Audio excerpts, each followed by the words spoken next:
आता आम्ही चाललोय माझ्या मित्राच्या शेतामध्ये. भाजीचा व्यवसाय पण आहे त्याचा, शेतकरी पण आहे तो.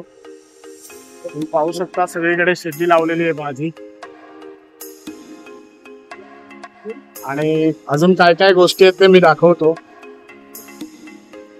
इकडे एक चर्च आहे, एक चर्च पण मी दाखवतो. उभादांडा आमच्या गावातलं सर्वात जुनं चर्च आहे. माझा मित्र वाट बघतोय. वाट खूप वर्षापासून खूप छान वाट आहे, डांबरी रस्ता झालेला आहे. आणि मी पहिला तुम्हाला चर्च दाखवतो आणि त्यानंतर जी बेसिकली पांडवकालीन विहीर पण बोललं जातं किंवा आम्ही त्याला जुळ्यांची विहीर किंवा ट्विन्स विहीर पण म्हणतो, ती पण दाखवतो. त्यानंतर नागेशचं शेत आपण एक्सप्लोर करू, कशी शेती वगैरे केली जाते तो माहिती देईलच. हे नागेशचेच बैल शेती आहेत.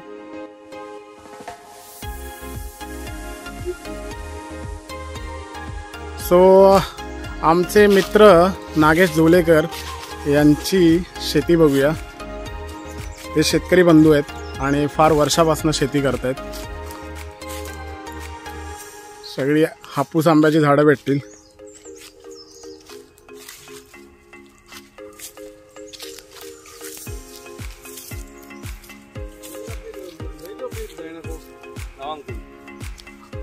ह्याला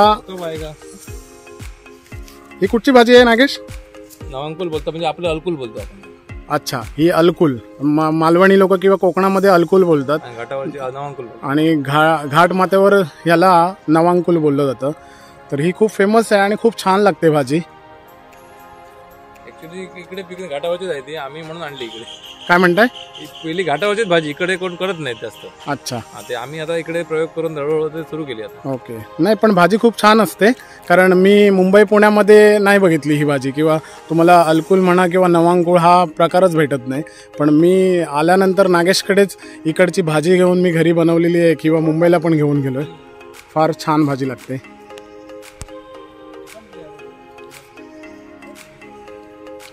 शेती करणं किंवा शेतकरी बनणं एवढं सोपं नाहीये, खूप मेहनतीचं काम आहे.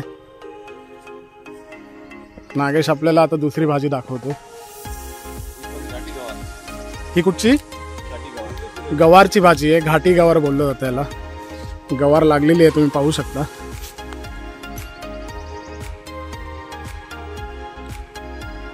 आणि हे लाल माठ बियासाठी सोडलेली आहे. आणि ही लाल माठची भाजी, ही बी साठी ठेवलेली आहे. म्हणजे ही बी रुजवल्यानंतर लाल माठची भाजी किंवा लाल भाजी येते सुकल्यानंतर. खूप शांतता आहे मित्रांनो. पक्ष्यांचा किलबिलाट तुम्ही ऐकू शकता आजूबाजूला.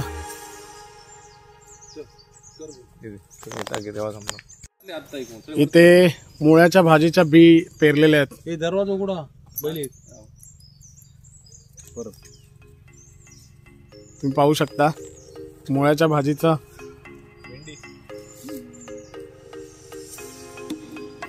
ही भेंडी, गावठी भेंडी आलेली आहे. जाळं मारलेलं आहे, कारण जनावरे पण खूप त्रास देतात. पण हा जंगली एरिया आहे पूर्ण. माकड वगैरे पण खूप त्रास देतात.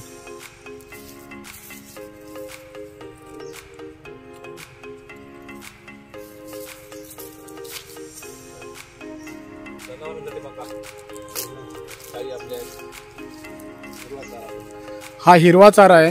हा कशासाठी नागेश? आपल्या घरच्या गायी आहेत 2, त्याच्यासाठी चारा घातला की दूध पण चांगलं वाढतं. अच्छा, मग दुधामध्ये फरक येतो. दुधामध्ये फरक येतो ओल्या चाऱ्याने. ओके. आता मका घातला.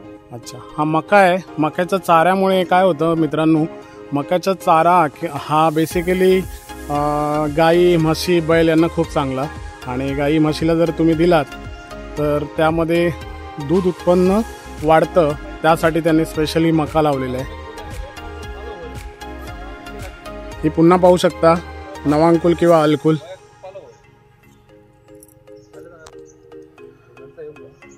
ही भाजी जी लावलेली आहे ही सगळ्यात आवडती भाजी असेल कोकणातल्या लोकांची. लोकांनी बघितल्यावर ओळखतील. आणि माझी तर सगळ्यात फेवरेट. म्हणजे मी मुंबईवरून गावी आलो आणि ही घेऊन नाही गेलो मुंबईला भाजी, असं होतच नाही. याला आम्ही वाली बोलतो. वाली हे लांब असतात. प्रत्येकजण वेगवेगळं बोलतात, वेगवेगळ्या आपापल्या भाषेमध्ये. पण आम्ही वालीची भाजी बोलतो. आणि हे वालीची भाजी लावलेली आहे नागेशने. सगळीकडे. मी पण खूप वर्षाने आलोय, कारण असा कधी योग नाही आला. योग फक्त एवढाच येतो की बाबा नागेश भाजी घेऊन ये, आज चाललोय आम्ही मुंबईला. हा पाहू शकता, हा मका आहे, स्वीट कॉर्न. आणि तो जो होता मका, तो फक्त चारा येतो त्याने, म्हणजे स्वीट कॉर्न बनत नाहीत, स्वीट मके येत नाहीत त्याने. ते फक्त त्यांनी आपल्या जनावरांसाठी बनवलेले आहे.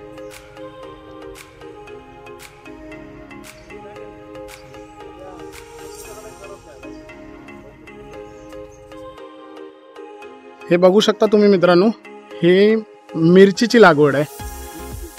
आपली खायची मिरची, हिरवी मिरची, तिखट मिरची म्हणू शकता. हे पूर्ण मिरचीचं शेत आहे.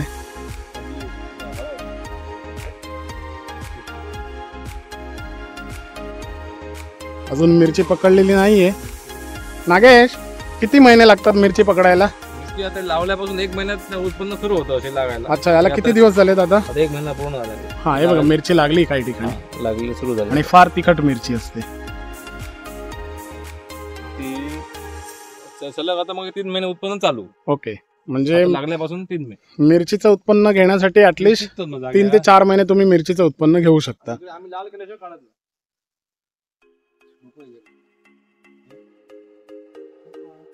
नागेश, ही कुठची वेल आहे? हे भोपळ्याची वेली आहेत आणि ही आपले गावठी चिबूड. दुधी भोपळा?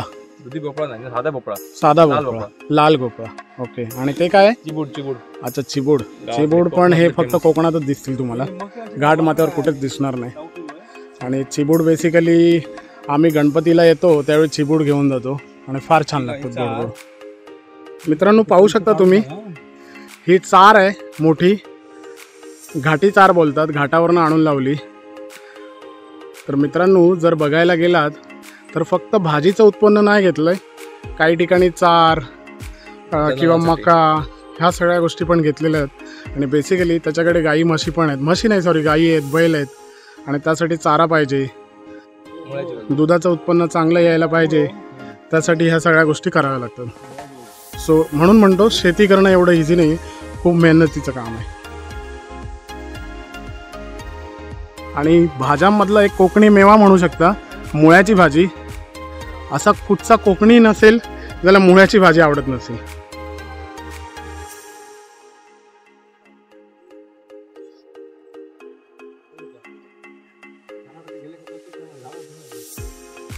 आणि एकदम ऑर्गॅनिक भाजी आहे, म्हणजे याच्यावर तुम्ही जास्त खत कीटकनाशकाचा वापर नाही केलेला आहे, एकदम ऑर्गॅनिक आहे. इथे बघा लाल भाजी पण आलेली आहे.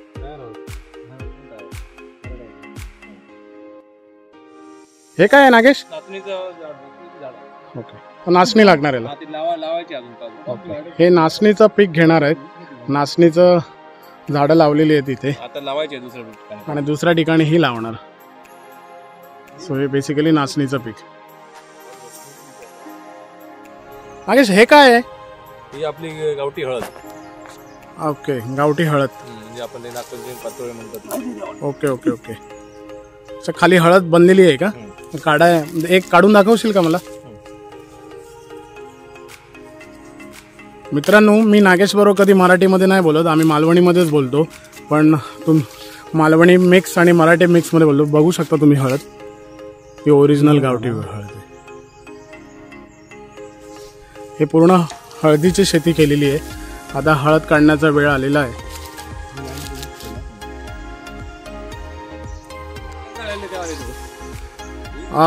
केळीची झाडं पण लावलेली आहेत त्याने याच्यामध्ये. केळी जर बघितलात तर याला मालवणी भाषेमध्ये, कोकणी भाषेमध्ये सोनियाळ केळी बोलतात, किंवा इलायची केळी, वेलची केळी असं पण बोललं जातं. फार छान आहे. इकडे थोडेफार ऊस पण लावण्याचा प्रयत्न केलाय त्याने, बैलांसाठी, गायीसाठी. सो शेतकरी मित्र हे जास्तीत जास्त आपले शेती, त्याच्यानंतर आपल्या घरात जे गाई, म्हैस, बैल यांच्यावर जास्त प्रेम करणारे असतात, कारण आपल्यापेक्षा त्यांना त्यांची जास्त काळजी असते.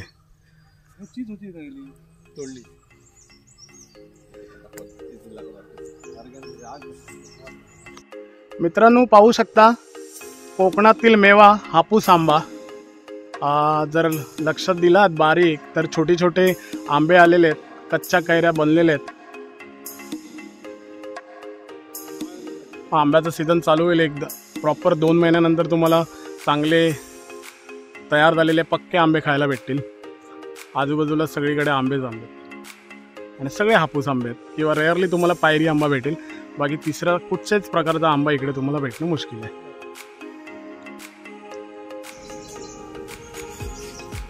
हा तुम्ही पाहू शकता तुळशी वृंदावन आहे. कोकणात प्रत्येक घराच्या समोर तुम्हाला तुळशी वृंदावन भेटेल. पण इथे घर वगैरे नाही आहे तर मग काय आहे, म्हणजे कसं आहे इथे का तुळस आहे? म्हणजे आपल्या इकडे कोकणात प्रकार असा आहे की प्रत्येक जागेचा एक राखणदार असतो. त्याच्यासाठी एक जागा ठेवलेली असते ही देवाची.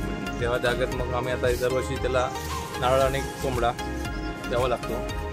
ते कुठच्याही दिवशी ते त्याला द्या त्याचा मान, आणि मग ते वर्षभराची आपल्या शेतीची किंवा आपल्या झाडापेडांची सगळ्यांची राखण तो करत असतो. अच्छा, म्हणजे हा जागेचा राखणदार हा आहे इथे. ठीक आहे. सो बेसिकली मित्रांनो सांगायचं म्हणजे कोकणात जर बघितलं तर तुम्हाला जागोजागी ब्राह्मण, तुळस ह्या सगळ्या गोष्टी भेटतील. सो ह्या जागेचा हा मालक आहे असं शेतकरी लोकांचा एक हे असतो आणि खरोखरच ती प्रथा आहे आणि याचा दरवर्षी मान पण दिला जातो. आणि त्यांना त्या देवाला सांगितलं जातं की ह्या शेतीची रक्षा कर, ह्या भूमातेची, ह्या जमिनीची रक्षा कर आणि जे काय उत्पन्न आहे ते असंच दरवर्षी भरभरून भेटू दे हे सांगणं केलं जातं. त्याप्रमाणे त्या देवाचं महत्त्व आहे. सो मित्रांनो तुम्ही पाहू शकता नागेशने काय काय शेती केलेली आहे. 10 ते 12 भाज्यांचं त्याने उत्पन्न घेतलेलं आहे आणि जवळपास 1 एकरमध्ये हे उत्पन्न आहे. आणि ह्याच जमिनीमध्ये तो भात शेती पण करतो. भात शेतीचा हे जो कालावधी असतो हा जवळपास 4 ते 6 महिने चालतो आणि त्यानंतर तो छोटे छोटे भाज्यांचं उत्पन्न पण घेतो. सो जर तुम्हाला कोणाला डायरेक्ट खरेदी करायची असेल आणि गावठी वगैरे भाजी जर घ्यायची असेल तर होलसेलमध्ये जर तुम्हाला भाजी जर घ्यायची असेल 10 रुपयाची आणि 20 रुपयाची भाजी घ्यायला येऊ नका. ठीक आहे. होलसेलमध्ये जर घ्यायची असेल तर तुम्ही नागेशशी नक्की कॉन्टॅक्ट करू शकता.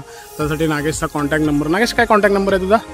97 65 50 76 77 97 65 50 76 77. ओके, हा कॉन्टॅक्ट नंबर आहे. तुम्ही भाजीसाठी किंवा कुठच्याही गोष्टीसाठी तुम्हाला जर संपर्क साधायचा असेल तर तुम्ही त्याच्याशी संपर्क साधू शकता. त्याचं स्वतःचं एक गॅरेज पण आहे. तो गॅरेजमध्ये पण काम करतो. स्वतःचं गॅरेज असल्याकारणे तो तिथे पण मेहनत करतो, त्यानंतर भाजी पण करतो. सो कोकणामध्ये छोटे छोटे उद्योगधंदे करून लोक आपली उपजीविका साध्य करत असतात. सो मित्रांनो भाजीचा व्हिडिओ मी टाकेनच, शेअर करेनच. जर तुम्हाला आवडल्यास तुम्ही नक्की लाईक, शेअर आणि सबस्क्राईब करा. आणि अजून काय तुम्हाला माहिती जर सुचवायची असेल तर माझ्या कमेंट बॉक्समध्ये तुम्ही माहिती देऊ शकता. सो नक्की नेक्स्ट व्हिडिओमध्ये आपण पुन्हा भेटूया. So bye.